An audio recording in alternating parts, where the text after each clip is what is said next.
नमस्कार दोस्तों, स्वागत है आपका द संकेत लाइव में और मैं हूं तमन्ना। और आज हम बात करेंगे छत्तीसगढ़ के अबूझमाड़ जंगलों में सुरक्षा बलों की एक ऐतिहासिक कार्रवाई की। नारायणपुर में 50 घंटे से ज्यादा चले ऑपरेशन ब्लैक फॉरेस्ट में सुरक्षा बलों ने 27 नक्सलियों को ढेर कर दिया, जिसमें माकपा माओवादी का महासचिव और 1 करोड़ का इनामी नक्सली नंबाला केशव राव उर्फ बसव राजू भी शामिल है। तो क्या है इस ऑपरेशन की इनसाइड स्टोरी, आइए इसकी तह तक जाते हैं।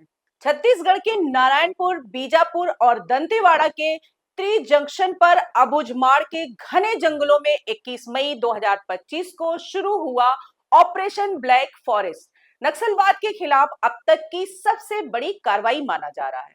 सुरक्षा बलों ने खुफिया जानकारी के आधार पर इस ऑपरेशन को अंजाम दिया, जिसमें 27 नक्सलियों को मार गिराया गया। मारे गए नक्सलियों में माकपा माओवादी का महासचिव बसव राजू भी शामिल था, जिस पर 1 करोड़ का इनाम था। 70 साल का बसव राजू, जिसे नंबाला केशवराव के नाम से भी जाना जाता था, नक्सली आंदोलन की रीढ़ था। आंध्र प्रदेश के जियानपेटा का रहने वाला बसव राजू बीटेक ग्रेजुएट था, जो 1970 में माओवादी आंदोलन से जुड़ा और 2018 में माकपा माओवादी का महासचिव बना। वह 2010 के चिंतल नार हमले में 76 सीआरपीएफ जवानों और 2013 के झीरम घाटी हमले में कांग्रेस नेताओं की हत्या का मास्टरमाइंड था। 3 दशकों में पहली बार किसी महासचिव स्तर के नक्सली को ढेर किया गया है। ऑपरेशन ब्लैक फॉरेस्ट को नारायणपुर, बीजापुर, दंतेवाड़ा और कोंडागांव की डीआरजी डिस्ट्रिक्ट रिजर्व गार्ड टीमों ने अंजाम दिया।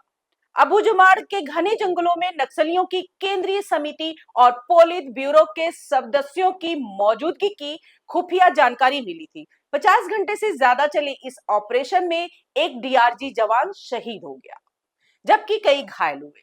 मौके से भारी मात्रा में हथियार, गोला बारूद और 450 आईडी बरामद किए गए हैं। केंद्रीय गृह मंत्री अमित शाह ने इसे नक्सलवाद के खिलाफ ऐतिहासिक जीत बताया। शाह ने कहा कि ऑपरेशन ब्लैक फॉरेस्ट के बाद छत्तीसगढ़, तेलंगाना और महाराष्ट्र में 54 नक्सलियों को गिरफ्तार किया गया और 84 ने आत्मसमर्पण किया।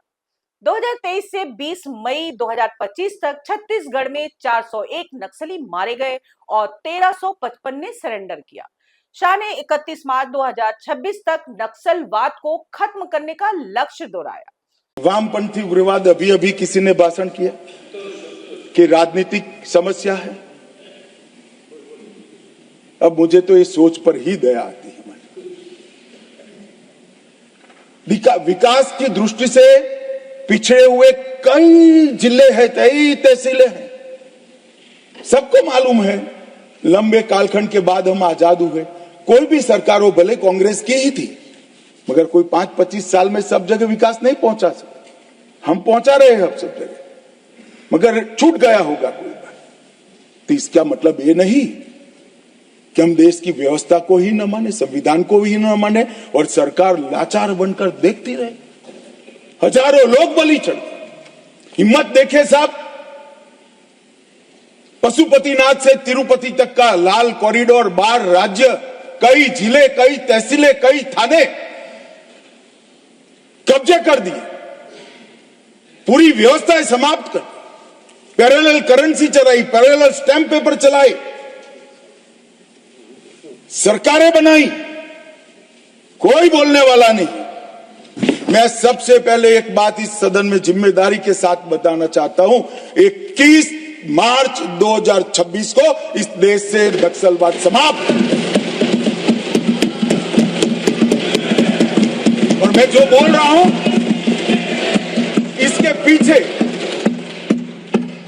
नरेंद्र मोदी सरकार के 10 साल का परिश्रम, बारीक आयोजन, इनकी विकास की भूख संतोषने के लिए किए गए प्लानिंग और पैसों का आवंटन है। और सुरक्षा ग्रिड को एक भी जगह गैप न रह जाए, इस तरह से हमने पुख्ता किया है। दोस्तों, ऑपरेशन ब्लैक फॉरेस्ट ने नक्सलियों की कमर तोड़ दी है, लेकिन अबूझमाड़ जैसे दुर्गम इलाकों में अभी भी चुनौतियां बाकी है। कुछ छद्म मानवतावादी नक्सलियों के प्रति हमदर्दी दिखाते हैं, लेकिन सुरक्षा बलों का ये दबाव नक्सलवाद को जड़ से उखाड़ने की दिशा में बड़ा कदम है। सवाल ये है कि क्या 2026 तक भारत नक्सलवाद से पूरी तरह मुक्त हो पाएगा? आपकी राय कमेंट बॉक्स में जरूर बताएं। आज के लिए इतना ही, फिर मिलेंगे। नमस्कार।